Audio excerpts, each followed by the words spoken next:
सवाल पूछा है। बाइबल में मैथ्यू चैप्टर 6 वर्स 33 में लिखा है, पहले तुम परमेश्वर के राज्य और USKE धर्म की खोज करो तो ये सब चीजें भी तुम्हें मिल जाएंगी। इसका मतलब यह नहीं है कि इंसान को काम छोड़ देना चाहिए, बल्कि इसके पीछे एक साइकोलॉजिकल और स्पिरिचुअल लॉजिक है। इसे हम 3 तरीकों से समझ सकते हैं। 1. प्रायोरिटी, प्राथमिकता का सवाल। बाइबल कहती है कि जब इंसान दिन रात सिर्फ पैसों और सुख सुविधाओं के पीछे भगता है तो वो चिंता, स्ट्रेस और डर में जीने लगता है। जब आप परमेश्वर या सही रास्ते पर ध्यान लगाते हैं तो आपका मन शांत हो जाता है। एक क्षण दिमाग ज्यादा अच्छी तरह काम कर सकता है और सही फैसले ले सकता है, जिससे तरक्की अपने आप होती है। 2. जरूरत vs लालच।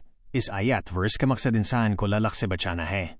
बाइबल का वादा है कि अगर आप परमेश्वर के बताए रास्ते, सच्ची ईमानदारी और मेहनत पर चलोगे तो आपकी जरूरतों, खाना, कपड़ा, मकान की जिम्मेदारी परमेश्वर की है।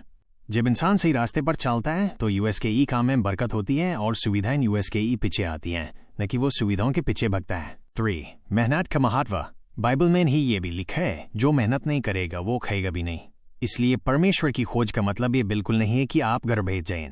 इसका असली मतलब है काम ईमानदारी से करो, लेकिन भरोसा पैसे पर नहीं, परमेश्वर पर रखो। ###4. एक एग्जाम्पल से समझें।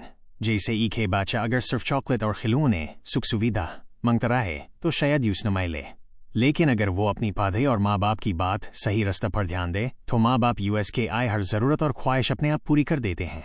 आपकी सोच और बाइबल की सोच में मेल। आपने पहले कहा था कि शरीर अच्छा रहे तो भक्ति कर सकते हैं।